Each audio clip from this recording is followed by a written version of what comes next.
Bonjour à tous et bienvenue dans cette vidéo dans laquelle je vais vous présenter la machine de calcul Adastra. Cette vidéo est divisée en plusieurs parties. Tout d'abord, nous allons découvrir un schéma simplifié d'Adastra.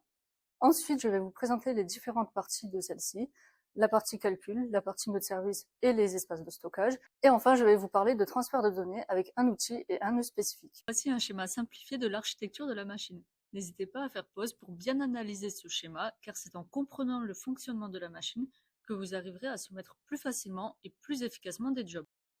Adastra est une architecture que l'on appelle hybride ou polyvalente, qui a 3 partitions de calcul totalisant 928 nœuds de calcul. Il y a la partition scalaire, qui est une partition traditionnelle à base de CPU, c'est ce que l'on avait sur Oxygène.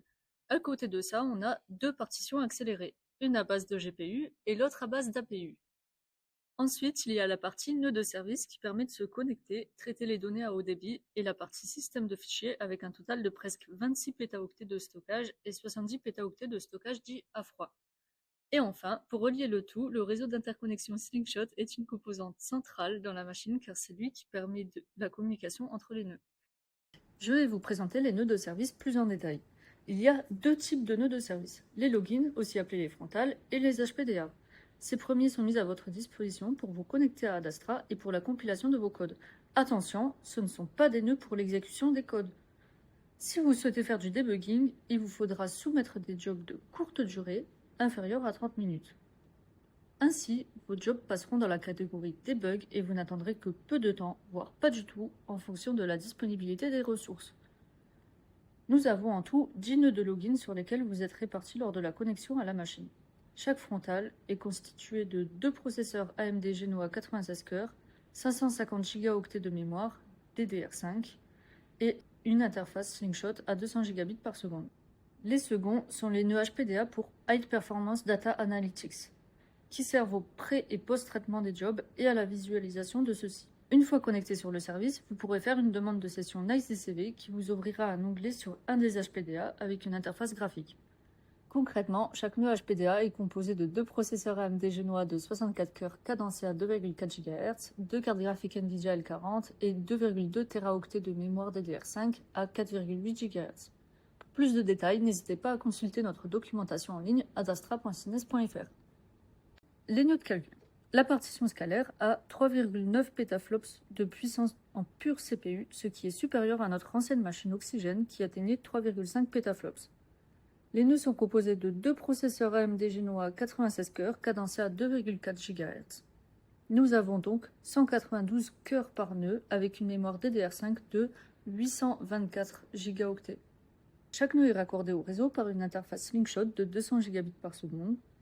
Cette partition comporte au total 544 nœuds de calcul, plus de 100 000 cœurs de calcul et environ 450 Teraoctets de mémoire agrégée. La partition accélérée a une performance crête à 71,13 pétaflops. Elle est 20 fois plus puissante que notre ancienne machine. Elle comporte les mêmes GPU que Frontier et Lumi, qui font partie des machines les plus puissantes dans le monde. Cette partition est composée de 356 nœuds. Chaque nœud est composé d'un processeur AMD Trento à 64 cœurs cadencé à 2 GHz, avec 275 Go de DDR4 qui ont une fréquence de 3,2 GHz.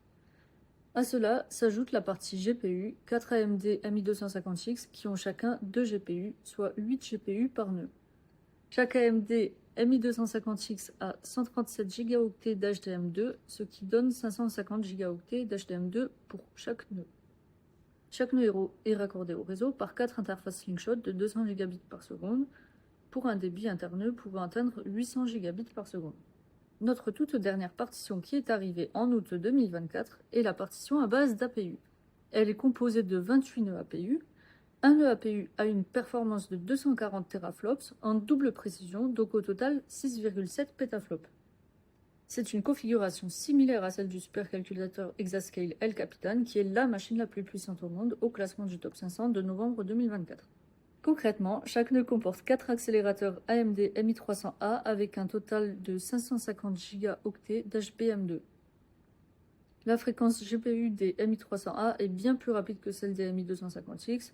On passe de 1700 MHz maximum à 2100 MHz. En revanche, la fréquence de leur mémoire est, elle, plus faible que celle des MI250X. On passe de 1600 MHz à 1300 MHz. Comme les nœuds GPU, ces nœuds APU possèdent 4 interfaces Slingshot donnant un débit de 800 gigabits par seconde. Il y a 4 espaces de stockage lustre, dont 2 sont attachés directement au réseau Slingshot, le Home et le Scratch. Ce sont des systèmes de fichiers lustres qui s'articulent autour de systèmes Cluster Store E1000 en technologie flash. Le Home est équipé de 24 disques de 12,8 Teraoctets offrant une capacité utile de 120 Teraoctets. Il a une faible capacité, mais c'est un espace sauvegardé avec une sauvegarde qui s'effectue quotidiennement.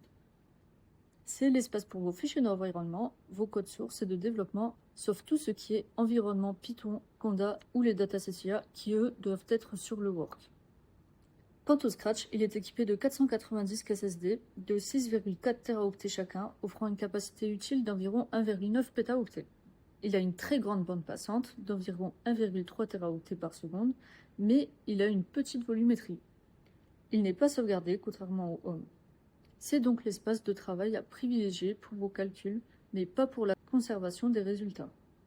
D'ailleurs, il y a une purge des fichiers qui n'ont pas été utilisés au bout de 30 jours. Les 2 autres file systems sont accessibles via le réseau InfiniBand en jaune et sont donc reliés via des gateways ou passerelles à net.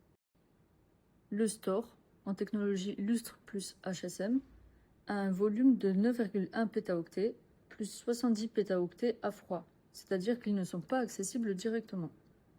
La spécificité du store est qu'il effectue une migration des données sur bande.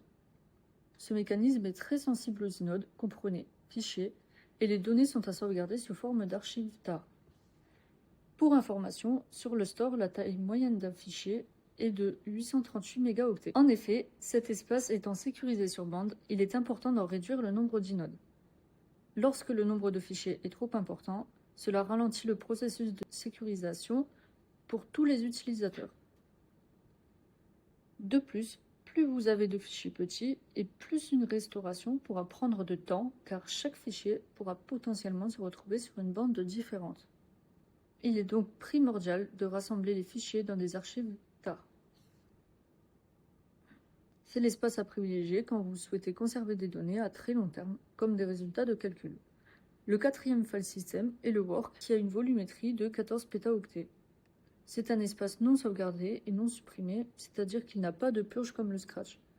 C'est l'espace à utiliser pour le stockage de jeux de données, les environnements Python et Conda. Ces 4 systèmes de fichiers totalisent avec les bandes un peu plus de 95 pétaoctets. Pour se rendre compte un peu de la différence entre ces 4 systèmes de fichiers lustres, je vous ai fait un petit graphique affichant les volumes en pétaoctets, sur lesquels on peut voir clairement que le Home et le Scratch sont très petits par rapport au Store et au Work. Je vous ai présenté globalement l'architecture de la machine avec ses nœuds de service, ses nœuds de calcul et les 4 espaces de stockage lustre. Nous allons maintenant passer à la dernière partie de cette présentation. Elle concerne le transfert de fichiers entre les espaces de stockage puis entre les centres nationaux. Comment transférer des données de manière efficace entre ces 4 systèmes de fichiers? Je retourne une dernière fois sur le schéma simplifié pour vous montrer où se situe le nœud de transfert utilisé par WDCP. Tout à l'heure, quand j'ai dit qu'il y avait 10 nœuds de login, c'est pas tout à fait exact. En fait, il y en a 9 sur lesquels vous pouvez vous connecter depuis l'extérieur et un nœud qui est le nœud de transfert. Et donc ce nœud de transfert est aussi le nœud CCFR. CCFR est le réseau intercentre pour les 3 centres nationaux en France, le TGCC, l'IDRIS et le CINES.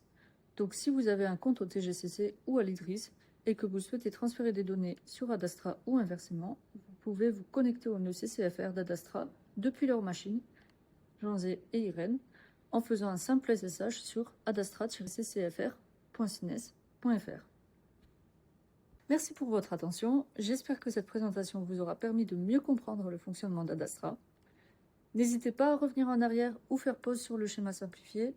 Je rappelle que mes collègues ont rédigé une documentation très fournie, accessible via le lien indiqué ici ou dans la description. Dans les prochaines vidéos, nous aborderons des thématiques plus ciblées, comme la soumission de jobs sur Adastra avec Slurm, ou encore la pile logicielle de la machine. Merci pour votre attention.